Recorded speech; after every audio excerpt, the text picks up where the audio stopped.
Thank you, Avi, for having me for this session. I'm looking forward to it. My name is Athena Morgan. I am a lawyer by profession, a child rights lawyer, and focused a bit on technology aspects, the overlap between technology and law. I am also a consultant with the International Center for Missing and Exploited Children. I am the regional representative for Africa, and that takes like 80% of the work that I do. And basically, my area of focus is online exploitation and abuse of children, with an aspect of missing children and trafficking of children in Africa. Okay, pretty impressive, Athena. Your background is quite impressive. Can you tell us more about how you got into this work? What led you to the work, how you got into it, and then we'll get into more about specifics of the work itself, if that's okay. Okay, thank you. I have been asking myself, I actually find myself asking that question to me so many times, considering how challenging this line of work can be. Since I can remember, I have always done volunteer work with children when I was in high school, after high school in campus. And most of the time, it's quite unfortunate to see that society pays attention to children after they have grown up, not cognizant of the fact that the formative age of a child is very important. Of course, I am not a psychologist, but having interacted with children at different levels, and you realize that how a child grows up plays a very big part in who they become as adults or how they view their world. And it is important to be involved from an early age. Growing up, there's this common adage. I don't know if it's in other parts of the world, but we used to grow up with the saying that children are to be seen, not to be heard. Yeah. So you have no right to opinion, you have no right to question. And as a result of that, children grow up not really expressing themselves. They hold back so much. And as a result of this, you find that children, especially who are exposed to abuse, end up not talking about it. They don't report. They don't know whom they can trust as the adult in their lives. And as a result, when we get to know about it, it's already too late. The damage has been done. The child has been damaged, whether it's mentally or physically. And I think there are better ways to do it. We can prevent this if children are involved from the onset. I don't think they're just supposed to be seen. They should also be heard. Yeah. But you started in law. Can you tell us more about that? Yes, I believed that the law is the foundation for just society. So what the law provides is a roadmap for what should be done in order to keep different members of the society safe. And for me, taking law was just to understand mainly what is it that we aim for as a society. But again, as a lawyer, I believe that the law should not be taken in its entirety as the only tool that can shape society. I often do trainings and I tell parents and I tell stakeholders a country may have the best laws there is in the world, yeah, and criminalize all the criminal activities. But if we are not cognizant of our role and responsibility as individuals, then the law becomes useless, yeah. So for me, the law was the foundation. The tech aspect is because the technology is the future. We are all going digital. The whole world is going digital. We have to embrace it, not to fear it. And the only way we can embrace it is by recognizing the opportunities and leveraging on them, and also recognizing the threats and knowing how best to mitigate them. Okay. And so how did you make between from law to what you do now, and maybe expand what you do now, how did you make that jump? Well, For my thesis, when I was doing my undergrad, I actually did what my lecturer called then a very bold um, thesis research. And the topic was demystifying cyber security law. And the fact that at that time, there was no international convention that talked about cybersecurity and how nations should act in response to the cross-cutting issues, knowing that technology has made the world a global village. So no more boundaries, meaning harm can be done within a second from three very different points in the globe. And for me, I had that question from the start. And back then, not many people could give me an answer to it. So I'd find myself volunteering in legal clinics, and then I go back to the tech farms, and I'm like, I did some internships like with the Internet Society, Kenya chapter in Africa, and they were more of techies. And so every time I was in a conversation with techies, I'd be like, how does the law come into this? How can we better make sure that we hold the people coming up with innovations accountable, but still not restrict their innovativeness? It's a delicate balance. I think right now is when we're hearing a lot about legal tech, but there is no hard definition or a cut definition for what legal tech is, but mainly looking at what the law can do to complement technology and vice versa. Okay, and then you got into I'm not sure that we heard from, yeah, I don't even think I asked you. So where are you based? I am based in Nairobi, Kenya. Okay, I Um, forgot to ask you, sorry. it's all right. Okay. Yeah. And so tell us what you do now. What currently is your role, and what are you involved in? Okay, so initially I specialized with rights of marginalized groups. And at the time when we were talking about rights for marginalized groups, for me it was a category of three. It was children, women, and persons with disabilities in general. But again, they are very broad. And so my interest narrowed down back to children, who have always been my primary area of interest. So now I am working on digital safety for children, online abuse, online exploitation, and how to keep children safe on the online platform. And being based in Kenya, I work closely with stakeholders from a couple of countries across Africa. So my experience, it is easier to compare what other countries are doing and how best we could improve in general as a country and a continent. But then again, I am not 100% an expert. It's a learning curve. Technology is constantly evolving and the threats are always changing, and children are also adopting in different ways. So we have to keep adopting to the changes as they come. Okay, so incredibly fascinating. So you're based in Kenya, you're working online throughout online, but specifically the focus is on the continent of Africa. Um, uh, and the focus is on preventing online child abuse, which falls under, is it primarily sexual exploitation or other types of abuses that you find online? Because It is not, sorry, it is not just online abuse.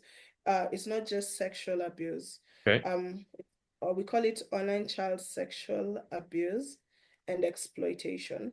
But okay, under that, there's still the aspect of online abuse, which can include bullying, online bullying. It can include identity theft. It can include a myriad of other offenses, stalking, which may not necessarily have a sexual content attached to it.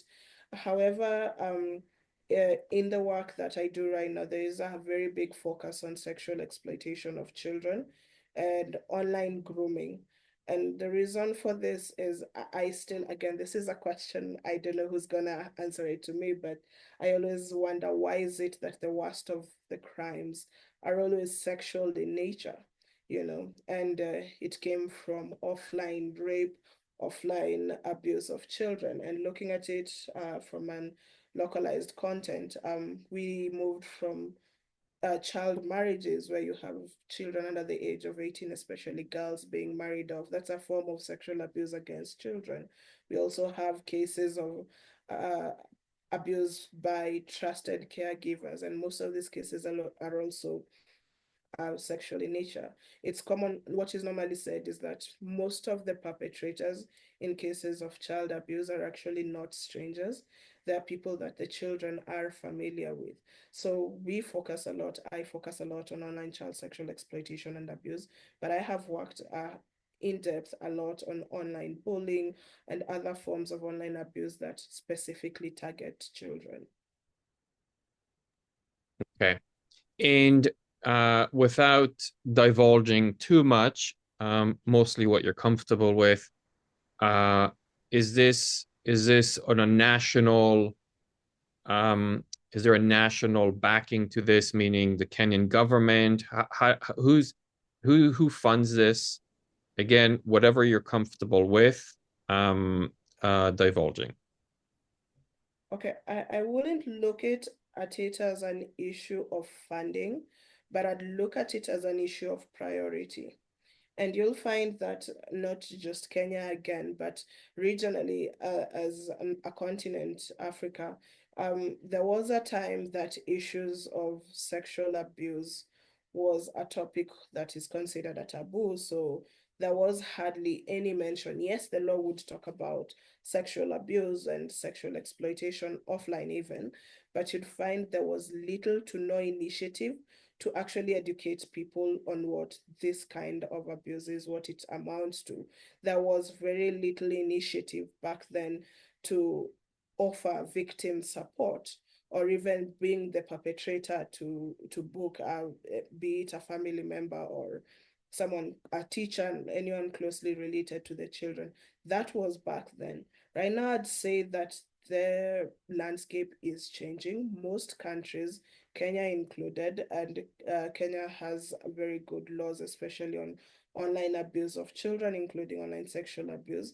And as I said, it's a matter of priority. So once the laws are in place, it gives or it empowers people to now build up on it, the children stakeholders. So you find that the law enforcement is more vigilant and aware on how to handle cases of abuse.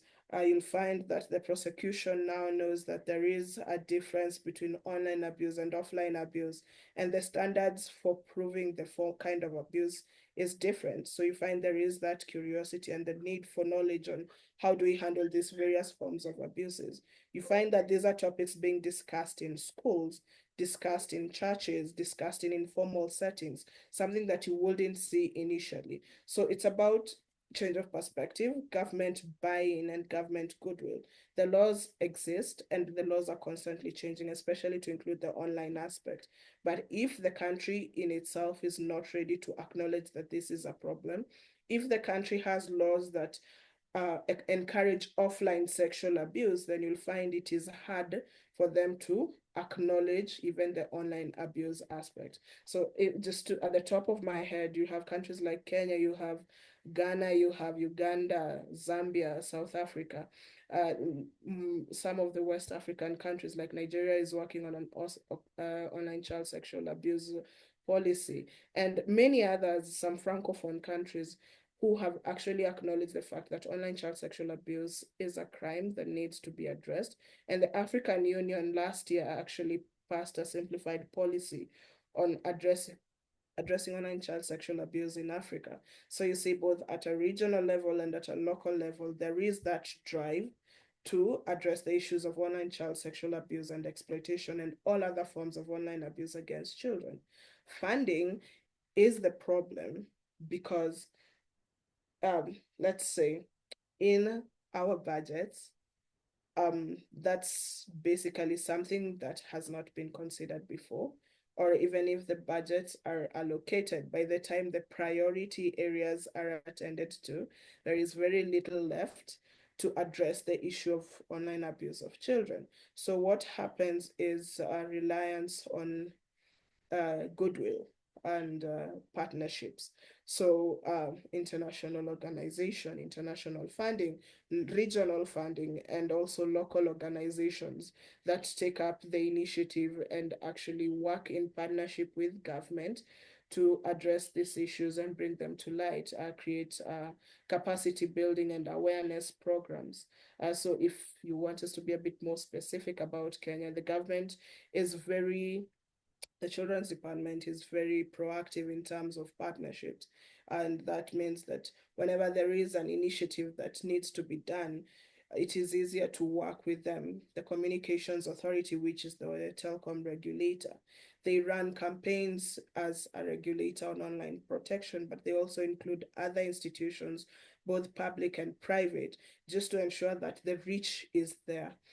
There is much being done, but it is not enough. I think if there was a pot of gold that we could dip into and actually ensure that all the regions are covered, then the impact would be bigger. But I would say there is a lot of initiative and goodwill from most of the governments that I have mentioned, and people are taking it up on themselves to create awareness and involve the children in the process. Okay, that was excellent way of explaining, of addressing that question. So to clarify, Athena, there is cooperation between yourself and government. So it isn't an initiative that is private, um, on its own, that plays within the laws of Kenya and other countries, but there is direct conversation and cooperation with government. Yes, there is. And let me just talk a little bit about the work ICMEC does. And in case you missed it, ICMEC is the International Center for Missing and Exploited Children. It's headquartered in the US, but it has regional representatives globally. So I'm the Africa regional representative. And what ICMEC does um, as a start when getting into the region is what we call the MRC process, which is the multi-sectoral research and capacity assessment.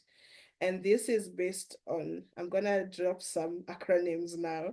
So this is based on the MNR, which is the Model National Response developed by We Protect.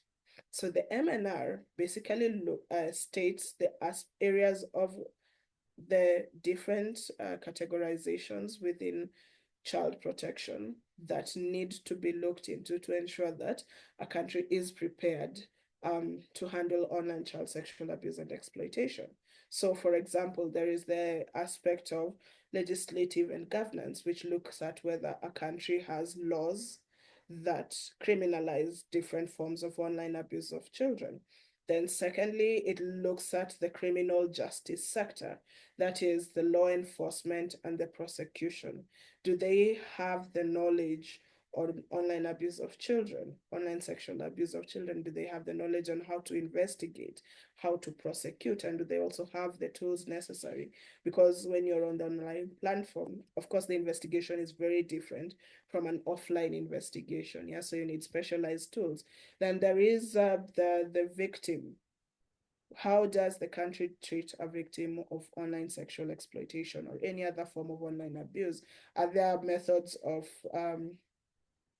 reinstating, not reinstating, but are there methods of helping the victim move from being a victim to a survivor?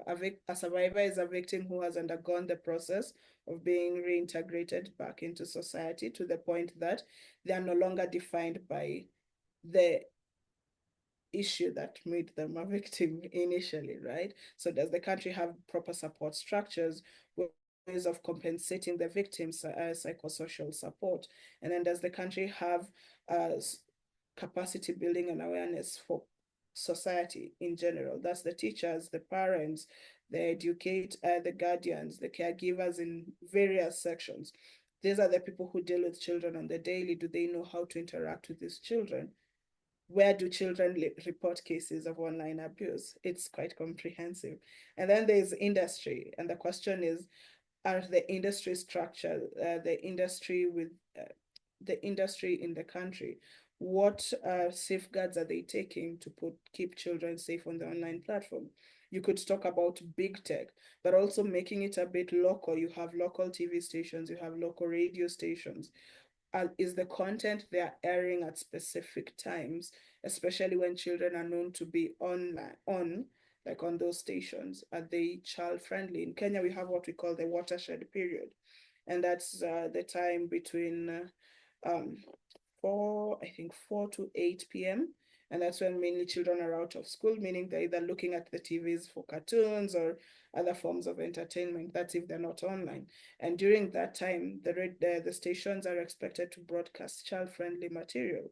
So you wouldn't expect a prominent station to be airing how to have safe sexual conduct, because a 4-year-old could be watching cartoons there. So when you're doing your advertisement, it should be something that is not harmful to the development of the child. So looking at industry structure. And then finally, the research content, how much research the country has done into abuse. And there's also the issue of offender management. And where you find in most cases, if an offender commits online or offline abuse against a child, they're imprisoned. And then they're set in for 10 years. But in those 10 years, has there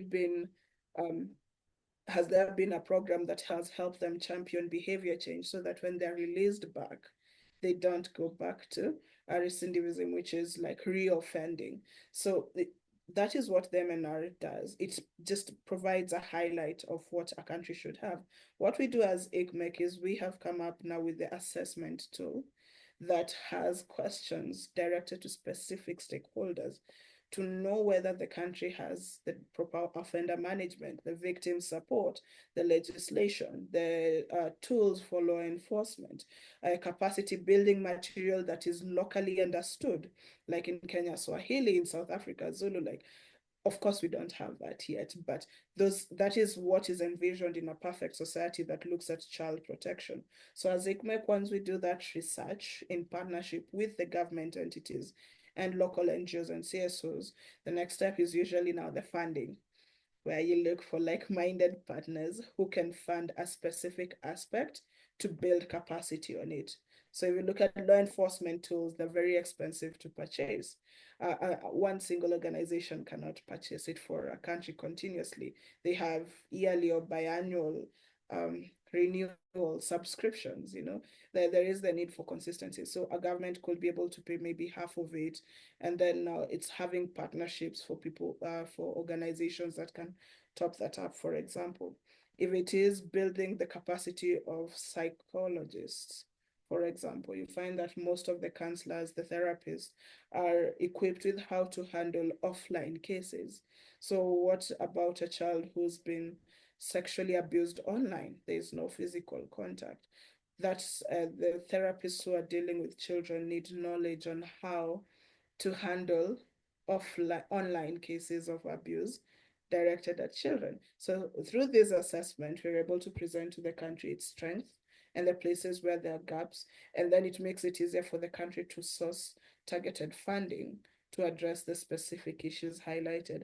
Of course, again, in an ideal setting, ICMEC would come in and do all the training possible, but again, no one single organization can do that. So the my foundation for all this is that child protection has to be a collaborative and a multi-stake and embrace multi-stakeholder approach, because the government alone cannot do it, the councillors alone cannot do it, law enforcement cannot do it. There's the need for collaboration, there's a need for awareness and cooperation, and of course, funding. Yeah. It is it there's a level of awe here. It's quite sophisticated and involved. So this is a multi-pronged holistic approach to what you're describing, and quite Yeah. sophisticated. It's quite sophisticated, focusing on the multi-stakeholder approach to and ensuring that each stakeholder plays their role, that fits into this big puzzle, and it's incredibly impressive.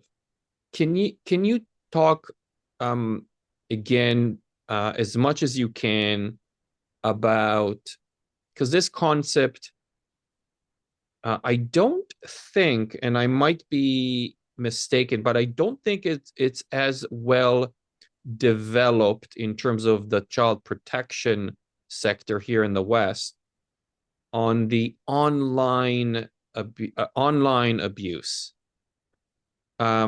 So because you differentiate it, you talked a lot about there's the online, so helping or equipping professionals with the know-how and abilities to address the online abuse, because that in itself is illegal, as I understand. Yeah. Yeah. Versus offline. Can you define what an online, again, without being too graphic, but what needs to happen online for it to be illegal For versus it to offline? amount, for it to amount to abuse. Okay. So again, I wouldn't want to say, just to piggyback on what you just said about the topic being well understood in the West. I think among we child professionals and stakeholders, the issue of online and offline abuse has become quite clear. But the challenge comes in with the general population. Let me it's a very broad topic, so I'll keep jumping in, trying to make relations between different aspects. So let me give a typical example.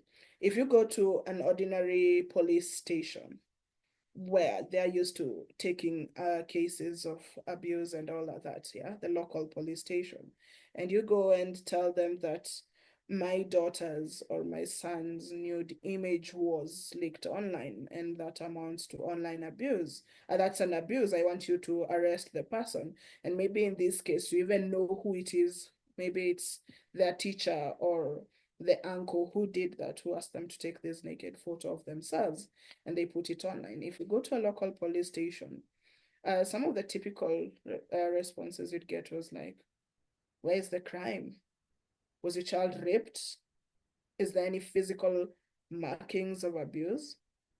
And since the answer is no to both, they're like, okay, you're wasting our time. This is not a police matter. Tell them to delete it, or tell your child not to share their naked images if they don't want them ending up online. That's a police station who knows that their work is catching the person who's raped a child, who's beaten up a child, and what have you. But you wouldn't blame them for being so dismissive, because online crimes are new and evolving concepts. So if, for example, you're in Kenya, you go and report to the DCI Child Protection Unit that your child's naked photo has been shared on an online platform, their reaction would be very different. They would ask, which platform? Do you know who shared it? What action have you taken? Where is your child right now? Are they receiving any kind of psychosocial support? When did you find out? When was this shared? Among so many other things, and they'd want to sit down with the child, and then they'd involve the prosecution, they would involve the counselor. But that's because the DCI Child Protection Unit is a specialized unit in Kenya dealing with children cases, and which are both online and offline, including trafficking. But these law enforcement agents have been capacitated to know that online abuse is actually an abuse. And that brings me to my initial statement. A country may have the best policies and laws, but if the ones implementing the laws, or we who are supposed to be affected by the laws, are ignorant of it, then it doesn't do as much good. So in your context, you may never have heard of this because there's not much capacity and awareness being raised. But if you go to child-specific organizations, you'll find that most of the stakeholders actually know what online abuse is. So that was just to answer to that question. So what is online abuse? Online abuse is, first of all, you can say it's any conduct that you term illegal on the offline platform. Okay. So if I bully you offline, that's abuse, right? If I name call you in class, I say shady things about you, that's a form of abuse. If I do that on the online platform, that is still abuse. Okay. Bullying can have physical marks, but it can also have psychological marks, even offline. You can be name calling and belittling a child to the point that they totally doubt their self-worth, yet you've never touched them. The same psychological impact it has on them offline is the same one that you will have on them online, or even more. Take this, for example. Your child goes to school at 8 in the morning and they come back at 4. From 4 to the next day at 8, at least they don't have to interact with the bully, right? They can have some peace.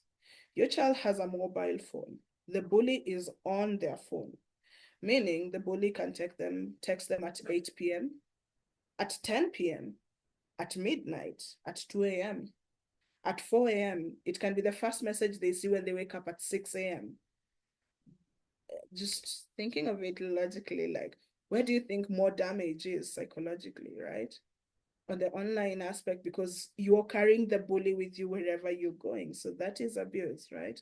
Let's talk about sexual exploitation of children. First of all, any sexual conduct between an adult and a child is illegal. So even if you're in a room and you tell a child to strip down and dance for you, that is abuse. Today, you find that children are being solicited to do that online, right? That is still abuse.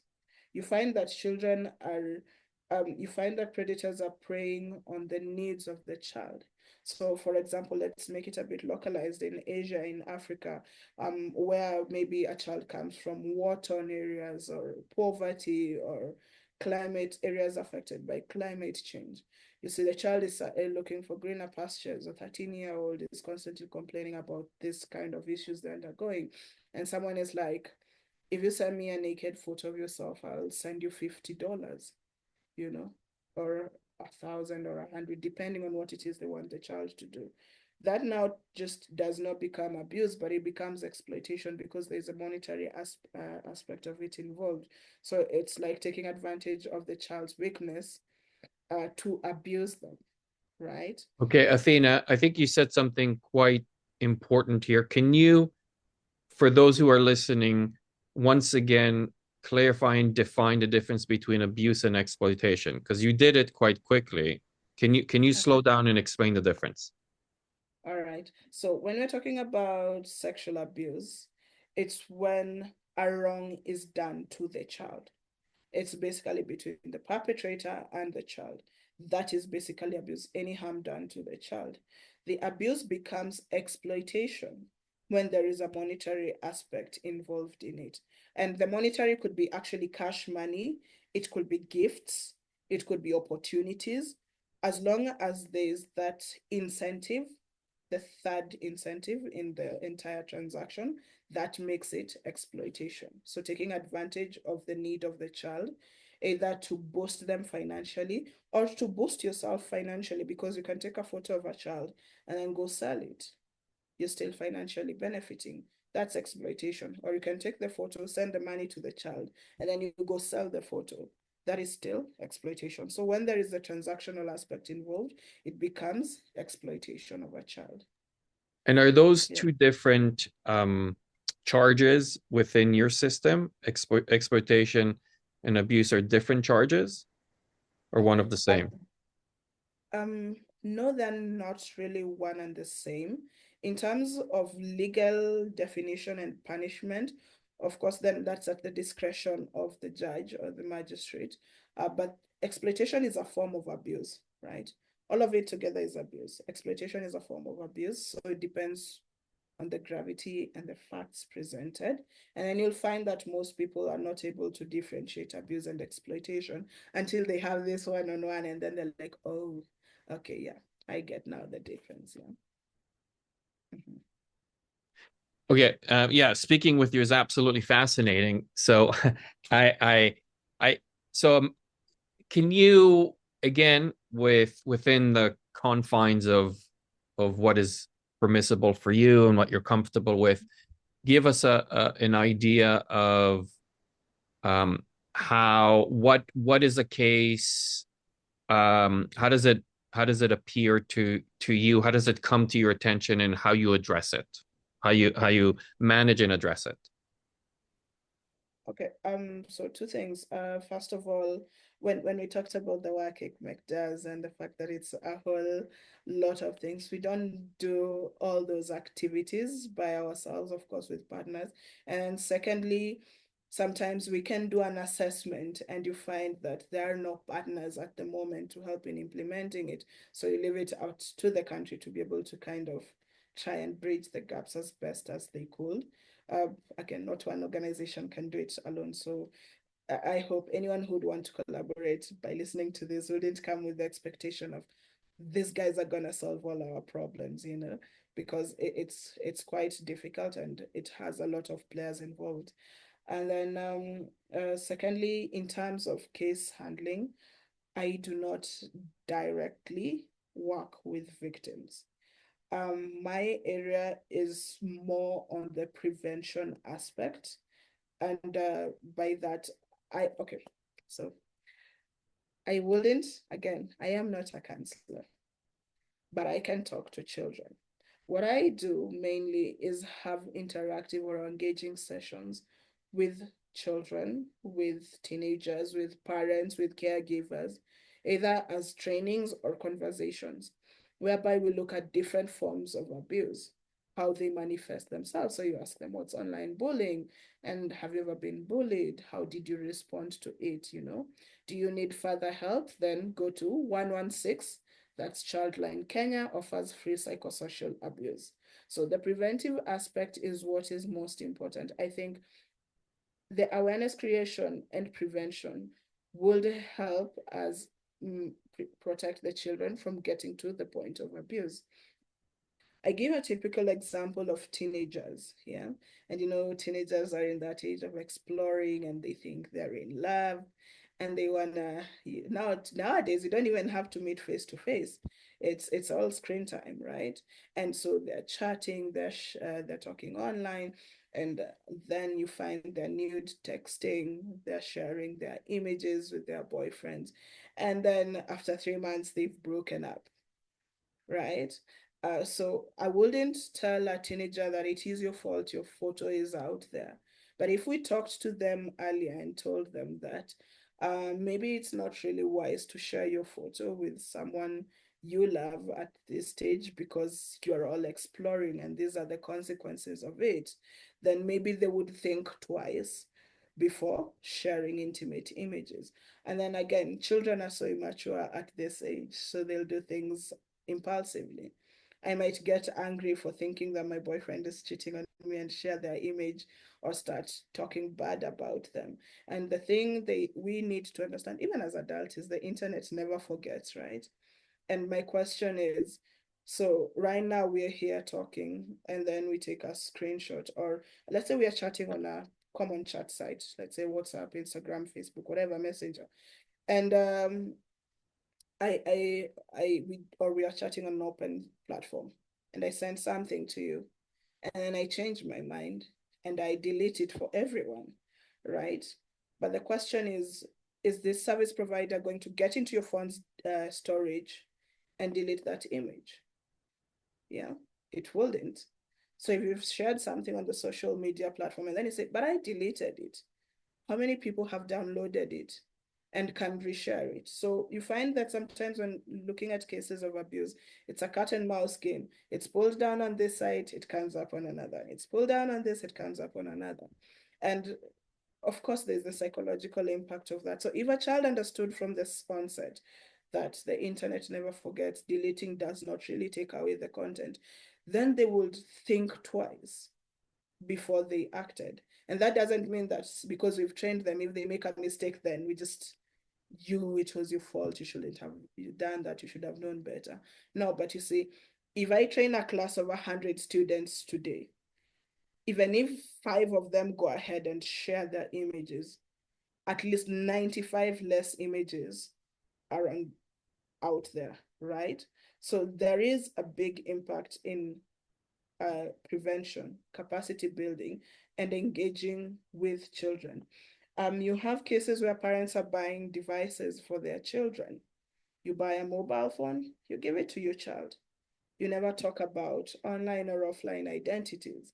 We've had so many cases of child suicide because, oh, my friend is living the life. My friend has a better life. They have a better house. They have a better car. And you see, your child is getting into depression because of all the content they're seeing online. Yeah, they don't know that half of the things posted there are fakes. Yeah. Right now, I can change my background and it will look like I'm in the beach. But if a child doesn't understand that these are Photoshops, these are all filters, they will put themselves to that standard, and then they end up judging themselves and putting themselves down based on these online standards, which if they'd had an initial conversation, they'd know that most people are not what they say they are. You will put makeup and take a beautiful photo with your husband and say couple goals, right? And these others will be like, oh no, we don't even have.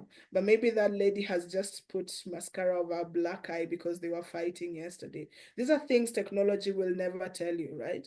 But this is what children don't understand. Even some adults don't understand. And you find they're putting a very high threshold for themselves because they're ignorant, and they end up getting depressed. We have suicidal tendencies.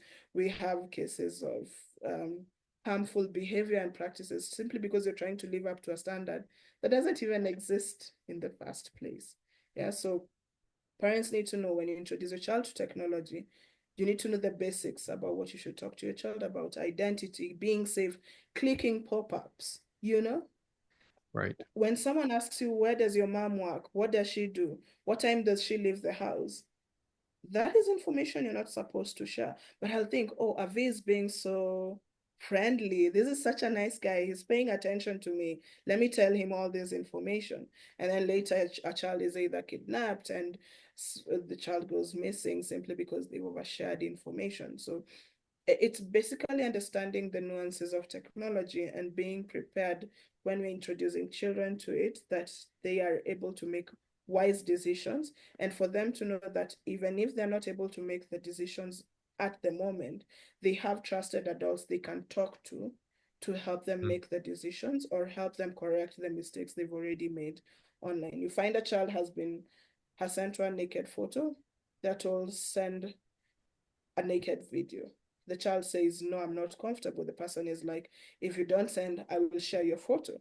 So the child Mhm. sends the video. Tomorrow they're told, share a video with yourself and your friend. The child continues and it escalates and it escalates. And by the time an adult is finding out, so many people have been recruited, so many images have been generated. But if this child knew after sending that first photo and they felt uncomfortable and they Mhm. came and talked to a person, an adult who's aware, then the other subsequent images and videos would not have been generated. So it's a question of safe spaces at home, safe spaces in school, open conversations, and the caregivers having knowledge of introducing children to technology, at least to prevent the 95, even if there will be a 5 who still fall victim to it. In Athena, Yeah. how prevalent is this issue? And maybe you could speak to within in your expertise within Africa, is because you're that's where your expertise lies, if not beyond. But how prevalent is this issue in the continent of Africa The issue of of the online sexual exploitation and abuse? I'd say it's very prevalent. A couple of a couple of studies have been done. I think the biggest challenge for me, again, in the African context is lack of data. Yeah. Okay. So there are a lot of informal channels of reporting that Mm, never make it to the statistical level. First okay. of all, because if the case is reported maybe to an educator, to a parent, the first impulse would be to hash it down and not Mm, to escalate it. So hence the need for capacity building. But then you find that in cases that in some of the research done, for example, by Child Fund, by ECPAT, there is a rough estimation that is put for children between the age of 15 to 24 years. There's sometimes, depending on the country, it can be 30%, it can be 40%. The cases are there. the reporting is what is minimal. And then there's the case of child-to-child abuse and the case of adult-to-child abuse, yeah, which Right. are also treated very differently. Because if it's sexual content between a 17-year-old and a 15-year-old, where in most African countries a child is anyone under the age of 18. So between a Mhm. 17 and a 16-year-old, you wouldn't treat them as adult and criminalize them. What would be done is what is called diversion, where the children are taken through a process of behavior change. But when it's a 25-year-old and a 16-year-old, then that is abuse and it's illegal. There's also the difference between a 16-year-old and a 7-year-old. Of course, then that also amounts to abuse because one is older and more mature and taking advantage of it. So there's usually the 2, 3 year leniency given in ages of abuse for children. So the dynamics of it also vary a lot. Okay. And and given that you're working through a huge continent with diverse countries, diverse backgrounds and cultures, how do the different belief systems and cultures play into that work across the continent? Does it make it harder, or what are the challenges of that? Yeah, it's there are their unique challenges. So first of all, there is the issue of language barrier. So you find that some of the wordings and uh, communication in terms of safety are mainly in English, but you find that children who speak Swahili, for example, or who speak other local languages may not be able to understand the preventive issue, but they're still able to communicate on social media platforms. Secondly, when you look at, I wouldn't want to go into religion much because then again, but then you'd find that there are some religions that are very comfortable with child marriages. That's a Hmm. form of offline abuse, right? Remember we mentioned that. So they don't see the reason why they should focus on online abuse, or they are criminalized the topic of sexual conversations in general. So if you cannot talk about offline sexual abuse, imagine how much harder it will be to talk about online sexual abuse. So the country dynamics do play a role, the cultural dynamics, the religious beliefs.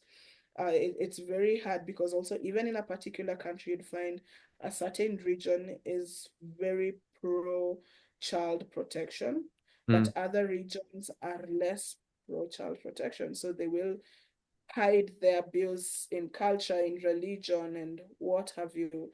And that makes it a challenge. I think that's one of the biggest challenges in the child protection space. And if time allows, I can give an example where Yeah, please. you find like in some cases where there is familial abuse that, well, let's say the father is abusing the daughter, and since due to the economic status, the mother will tell the child, if you report your father, who's gonna pay your school fees, who's gonna pay rent. And so as a result, you are enabling the abuser to continue abuse because of the issue of dependency, right? Or you take it to the local chief, and the chief is, they have their own traditional ways of resolving disputes. So if a particular man has abused a girl, then culturally the solution to that is for the man to marry the particular girl, whether it's a child or not. So according to them, local justice has taken place, but now from where we stand today, that is a form of abuse. Or you're told that because you've abused a child, then you have to pay this particular amount of money, whether it's in money or assets. And once the family is paid that amount, then they consider that the issue has been settled. So these dynamics actually do bring a very big challenge when it comes to addressing issues of online abuse and what the society wants to interpret for itself as abuse and what is permissible and what is the universal definition of a child's best interest, child abuse and child protection. Okay, yeah. And um, can you speak you spoke a little bit about it just now about the challenges of engaging uh um in the work itself. Can you speak more so about some of the personal challenges of doing this work and then move into what are the what inspires you, or what are the what keeps you going? If so, Okay. yeah.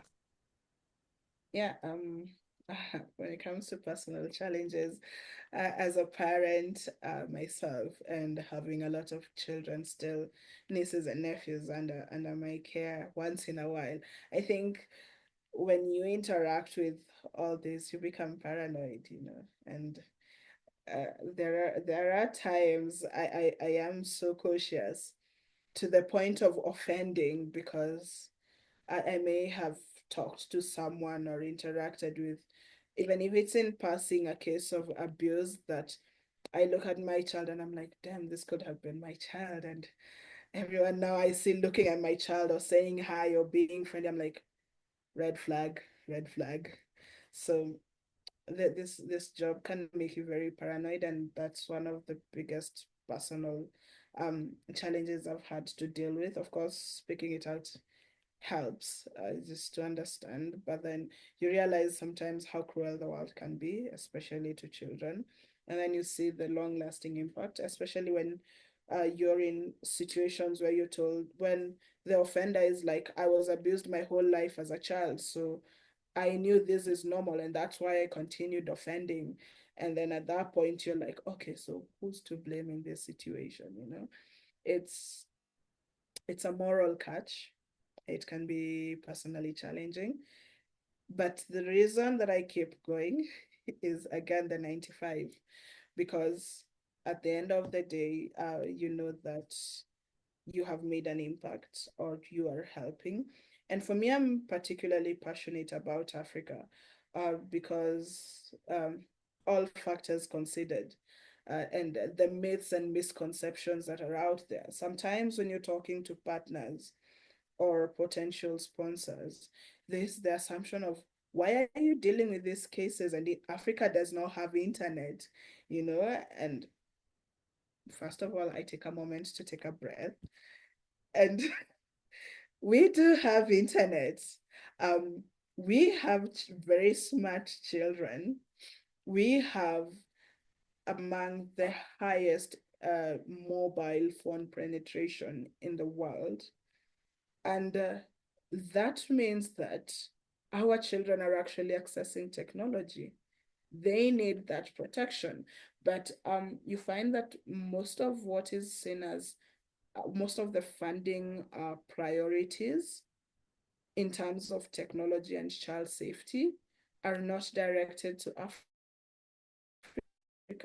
They're directed to the West, to European countries, because the common belief is that that is where the challenge is. But if you look at it, even statistically, I think in Africa, access phones.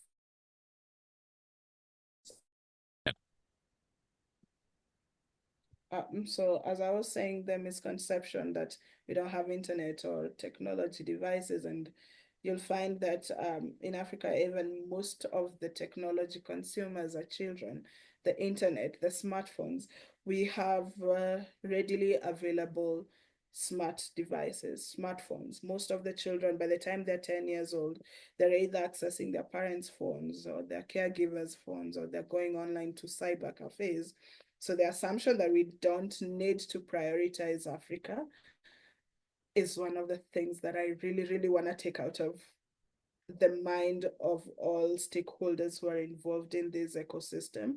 And secondly, you find that as much, of course, there's a popular case about the Nigerian who blackmailed a kid in the US and the child ended up committing suicide, which was very unfortunate.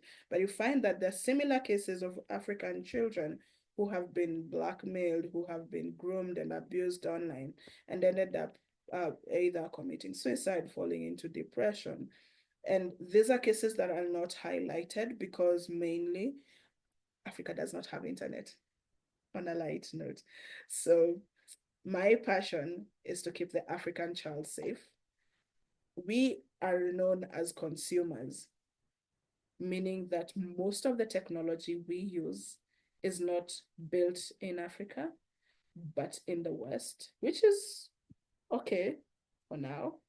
But that means that as consumers, then the kind of push that we should have in terms of ensuring the safety of our children should also be very high there, because if we stop consuming, then I guess they will stop having their funds coming into them, right? It's a balance which I would love to see being respected. So we'll consume products, but let us also ensure that we're taking active steps to protect our consumers, both mentally, physically, emotionally, psychologically, and what have you. So that's my passion. I wanna make sure that the African child is safe in my own small way, which is a very ambitious goal, but one step at a time. True. Is there anything else you would want to share, ask for, uh, anything that a question you hoped I would ask and I didn't, or anything that you think is important to say that you haven't said? Thank you for this platform again. I think this kind of conversation is usually very broad, and it's actually my expectation, my hope that I didn't blabber through it too much and put forth so many unclear or unfinished statements. Yeah.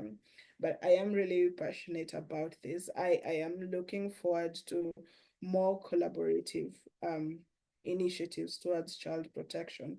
I'm looking forward to funds and capacity building, not just from international, but even locally. I am hoping that governments can actually make child protection a priority area, you know, and the list of other priority areas. And then basically, I think the fact that the UN Convention was passed on cybersecurity last year in December, I think that's a good promising step, especially in international collaboration, because again, the biggest challenge becomes the victim is in Kenya, the abuser is in Europe or in the US. How do we go about it? International.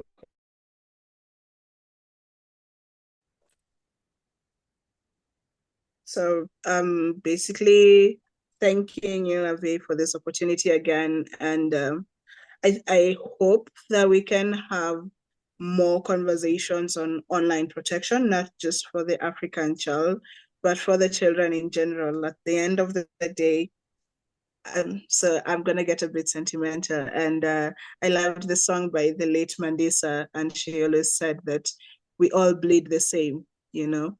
So whether the child is in Asia or in Europe or in USA or in Kenya, if a harm done, then the harm has been done, and it needs to be treated with the seriousness that it deserves. And the goal is to keep all children safe online and offline. And if we have more of these conversations, especially in the technology era, I know we've not had time to explore, but there are crimes that are coming up that are uh, have been orchestrated, in quotes again, by artificial intelligence. We are having crimes occurring in platforms such as the metaverse. And these are things that would be hard for a layman to understand unless they really get to know what is happening in these platforms. And the fortunate or unfortunate part is our children are really smart. And unlike us who are older and we're like, oh gosh, I have no time to figure out what this app is or what this new technology is, children are out to explore. And Mm-hmm. if they explore in a platform where there are no security measures, then they're more likely to get into harm. It's like giving your 10-year-old a car and telling them go drive Mm-hmm. with no basics here. Yeah? So the responsibility is on us. And we remember that at the end of the day, the opinion of the child matters. Last example, we have adults who say that I will not give my child a phone until they're 13 years. I will not let my child use a phone until they're 18 or use the internet. But I think that is more of us as adults burying our heads in the sand, because I will not give the phone to the child, which means the child cannot talk to me about the challenges they face online. They will go to their nanny, they will go to their neighbor, they will go to their teacher, they will go to a cyber cafe, and Mm-hmm. they will access internet at 12 years old. And if any harm is done to them while they're out there, they cannot come to talk to us because we already forbade it, right? So instead of coming up with punitive measures, let's have a constant dialogue with our children, create safe spaces, and find ways of mitigating the harms so that children can actually enjoy all the opportunities that come with technology, which are actually quite a lot. Yeah. You were absolutely phenomenal, Athena, and thank you so much for giving up your time and stepping into this conversation. It was incredibly fascinating and an important one. So thank you so much for joining us. Thank you, Abby. Thank you. All right.